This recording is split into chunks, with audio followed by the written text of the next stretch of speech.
Thank you very much. So I guess you can see my PowerPoint now. Right, so we're moving to the Roman side of things. Scholarship has extensively indicated that the Eunuchus rape incident deviates from comic conventions, while the overall context of Pamphila's rape has recently regained attention. In this comedy, as we all know, a young man manages to approach and rape the girl he falls in love with, only after hiding his sex and disguising himself into a eunuch. This paper aims to contribute to the examination of the rape's background. What I argue is that, to a large extent, the rape is an outcome of misunderstanding. Of course, new comedy plots often involve several kinds of misunderstandings, especially in connection with mistaken identities, either in comedies of errors or deliberately as part of comic deceptions. For instance, misunderstandings are vital in several Terence plot lines. Let's say in the Hegira, the good mother-in-law of the title is misunderstood as to his character and intentions, and is thus unjustly accused by her husband. Similarly, in Adelphoi, Aeschylus's intentions for abducting a music girl are misunderstood again. When the truth is eventually revealed, Mikio realizes that he was unaware of important aspects of his son's behavior. As the following discussion suggests, this theme of character misconception is extremely exploited in the Eunuchus rape incident, not only in regard to the rapist's real identity. More specifically, what I aim to show is that Pamphila's rape is largely connected to the failure to truly understand or successfully evaluate someone's character, mainly as to his or her gender characteristics. In other words, several erroneous gender constructions become vital for the development of the plot. Thus, in my examination, misunderstanding is not simply the ignorance of a situation, it is rather the failure of a proper evaluation of the available evidence, either by failing to understand it or by underestimating it. As the following analysis suggests, it is not only Cheria's character that is not successfully evaluated. Important features of the real eunuch, Pamphila, and Thais, the meretrix here, are similarly overlooked. Let us first look at Cheria's, this is a rape piece of the play. So let's look at Cheria's portrayal first. Parmeno, the slave, the main slave of the play, explicitly suggests that Cheria can easily pass as a eunuch because of his age and appearance. Due to his juvenile nature, Cheria possesses some effeminate characteristics, and indeed the soldier of the play, Thraso, expresses a sexual innuendo when he sees Cheria in the eunuch's costume. A similar reference is made later when Pythias refers to the boy as someone that could attract Phaedria's interest, and Cheria's effeminacy is underlined further with his teasing characterization by Pythias as a virgo, a virgin, a girl. Cheria's identification with his victim challenges once again his masculinity. It is certainly not a coincidence that even his speech includes elements that are usually associated with female characters' discourse in comedy. Undoubtedly, Cheria's adolescent nature determines the success of the deception scheme, although Cheria's natural appearance actually differs from the real eunuch's. The real eunuch is an old man, actually. It nevertheless meets the character's flawed expectations and as such essentially contributes to the success of his deception scheme. Although this is certainly true, since Cheria does not possess a strongly masculine profile, yet Cheria's role play at the end leads to the celebration of his male passions. The predominance of Cheria's inner nature is actually brought forward by the young man himself. He explicitly claims that he had to rape the girl in order to avoid becoming a eunuch. Very interesting statement by a rapist.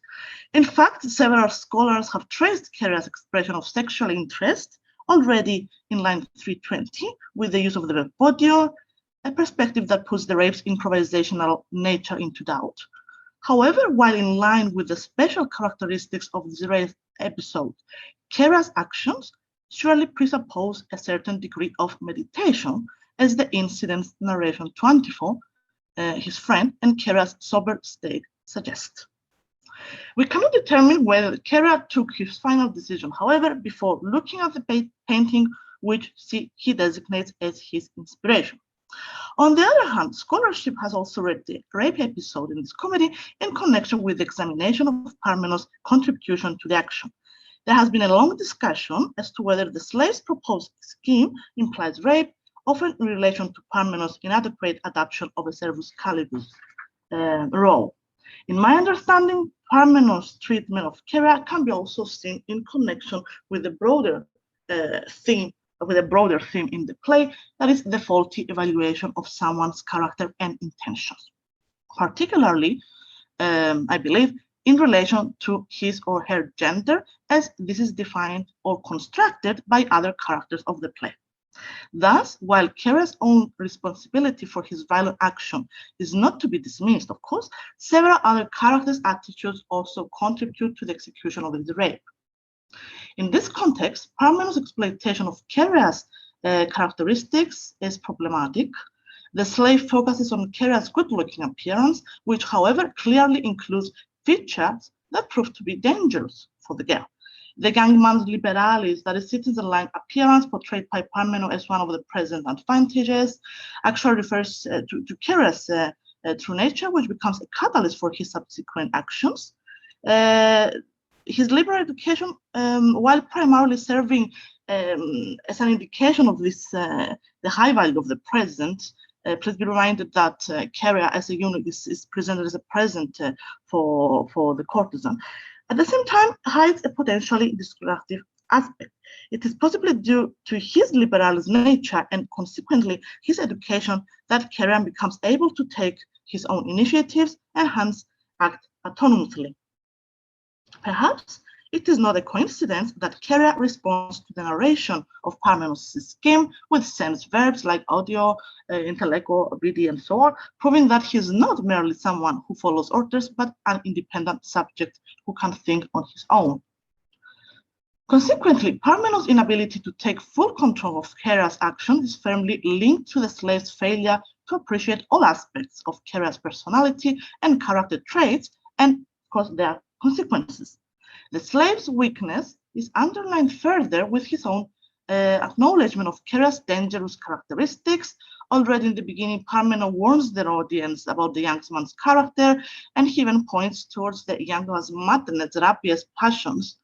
And I think that the ancient commentators' comment in this instance is actually very illuminating. Donatus praises Terence's dramatic composition here.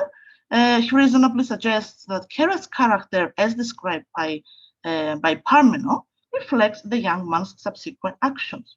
In other words, according to the ancient scholar, the slave proves to be very well informed of Kera's characteristics, including his sexual impulses, namely the features that will lead to Pamphila's rape.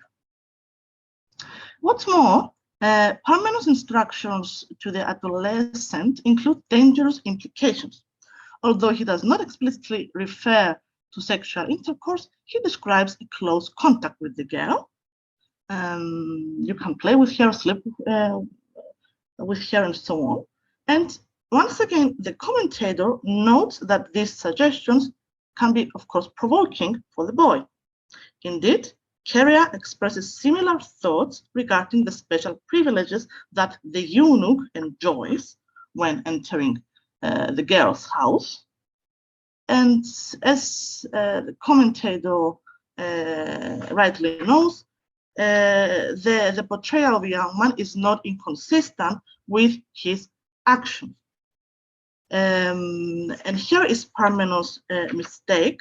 It seems that while Kera constantly gives hints on his true nature and intentions, Parmenos fails, or rather does not really take pains to properly examine the consequences of this attitude. More importantly, Parmenos' superficial judgment of Kera's character and actions is not indistinguishable from the slave's beliefs on Paphila's identity. Obviously, he does not conduct a deep evaluation of the possible consequences that may follow Cheria's furtive entrance into Thais's house, thus in fact prompting the rape because he's not really concerned about the courtesan slave, as according to his understanding Pamphila is. Interestingly, as in Cheria's case, Pamphila's description is indicative of her real character. Parmenon's reaction when he encounters the girl is very similar to the character's description of Cheria's looks, and Pythias follows more or less the same manner. Notably, Honestus here not only refers to beautiful but also to respectable persons. And more importantly, it is explicitly stated that she may be a citizen girl. Thais, in Parmenon's presence, reveals every detail regarding her status, but the slave does not inform Cheria on this possibility. As a result, the latter uses Pamphila's association with a courtesan to justify his furtive entrance into Thais's house, and similarly, after the rape, he uses Pamphila's slave status as an excuse for his actions. It is striking that Parmenon, even after discovering the truth, insists on this misconception, and this is something which has been long examined by scholars. For instance, Richard Hunter gives a very substantial interpretation of Parmenon's flawed treatment of the situation. I quote, "Here we may wish to point to some post-Terentian changes to the Greek original, or to note that Parmenon is a skeptical slave who is likely to have dismissed from his mind Thais's obviously to him fictional tale, and that such inconsistencies of knowledge are not uncommon throughout ancient drama." End of quote. Indeed, Parmenon's treatment of Pamphila is directly related to his opinion of Thais. Not only does he reject Thais's intention to reunite Pamphila with her family, but later on, he also delineates a negative stereotypical portrayal of all courtesans. On the other side, Thais takes pains to convince both Phaedria and the audience, of course, that she's different from other women, possibly alluding not just to social stereotypes, but also to the comic stock character of the Meretrix. Whether we think of her as a bad or a good courtesan, what is mostly important here is Terence's discussion of a multidimensional situation. As Cynthia Dessen succinctly notes, the playwright, quote, underlines the cognitive dissonance familiar to women between men's views of them and their own sense of identity, end of quote. Evidently, Parmenon's obsession with stereotypes stands in strong contrast to both Thais's and Pamphila's real characters. The first one is misunderstood in regard to her intentions, and in turn the second as to her social status. The misconception about Thais's characteristics is usually read along with similar cases in the comic corpus, where women are judged according to social stereotypes and expectations, as well as circumstantial emotional impulses. However, in Eunuchus's case, the theme of misperception is more complex, since, as seen above, not only women are misunderstood. The failure to appreciate one's true nature can be also observed in the way the real eunuch is treated. At first glance, a eunuch rapist seems a logical paradox. When Pythias tells Phaedria that the eunuch has raped the girl, the latter considers it impossible. And we've got a similar reaction by Dorias, another slave. But it seems that even if Pamphila was left alone with the real eunuch, her dignity was possibly still in danger. Eunuchs are implicitly presented as dangerous here, if not as potential rapists, at least as potential lovers. Pythias' statement in Act 4 is intriguing, and he's got a passage here. Although Pythias' thought initially seemed ambiguous, since it is supported that eunuchs are able to have sexual intercourse, I believe that her surprise here does not intend to shed light on whether eunuchs can serve as sexual partners, but on the extent to which they can experience strong sexual impulses and desires. At the same time, Pythias's confusing statements elicit a widespread rumor about eunuchs' erotic capabilities that not only Pythias but also everybody else did not take into account seriously. Donatus again suggests that the maid's statements are contradictory and that she should have been more careful. In this context, Thais's decision to leave the girl with the eunuch is wrong, not only because behind this particular eunuch we actually find an active young man, sexually active young man, something that Thais, of course, did not really know, but more importantly, because even a eunuch could be dangerous. Despite Thais's obvious concern for her adopted sister, the girl is eventually placed into a destructive environment by Thais herself, and the courtesan accepts Kera with great pleasure.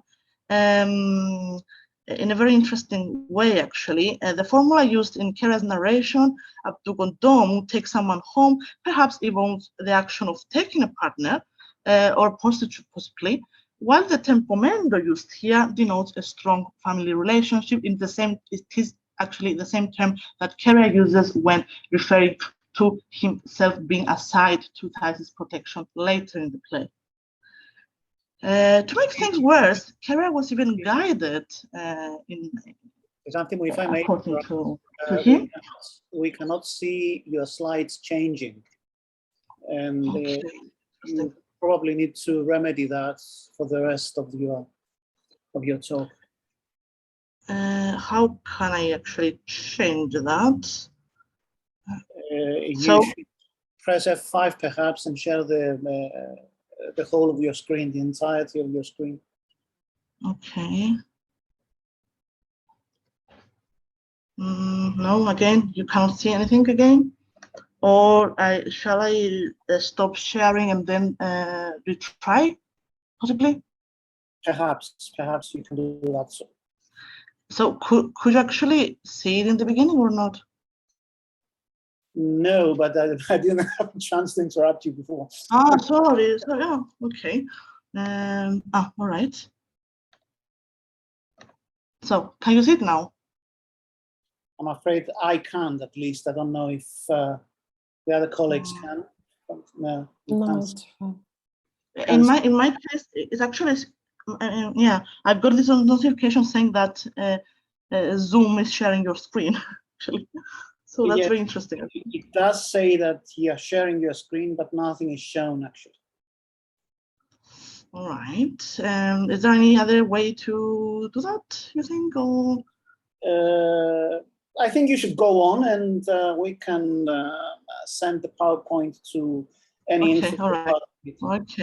Okay. I'm really sorry about that. I don't really know what. Yeah. Okay. Interesting. Right. If you kindly unshare your screen now and continue with the video. All right. Stop sharing then, and. Okay, so yeah, all right, great. Right, so the commentator again stresses Thais's careless treatment of the eunuch, so he becomes again very relevant and useful here.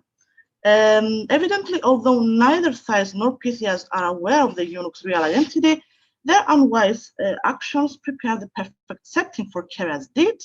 And one indeed could consider Thais's plan as a paradox.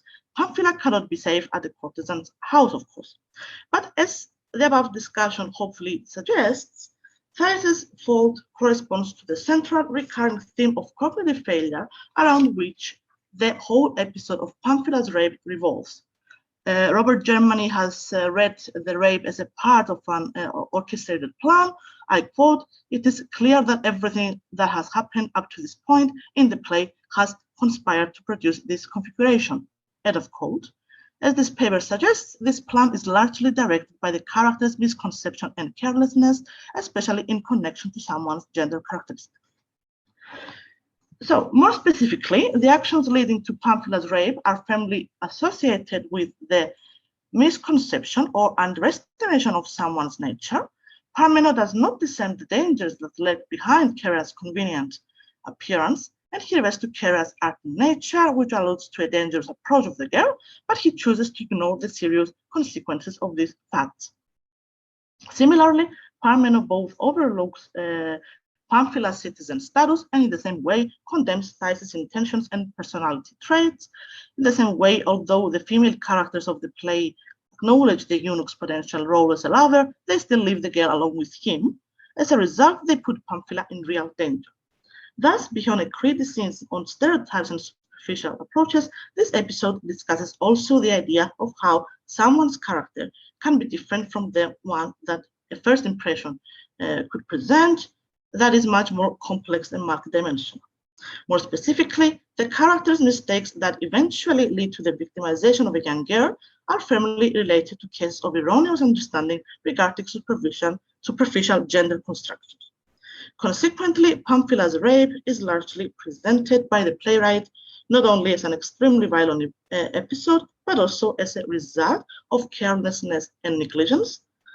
And it thus proves to be unconventional, not only for being placed within a setting that departs from comic conventions, but also because it is a rape episode uniquely associated with erroneous and one-dimensional understanding. So thank you very much, and I'm really sorry for the PowerPoint.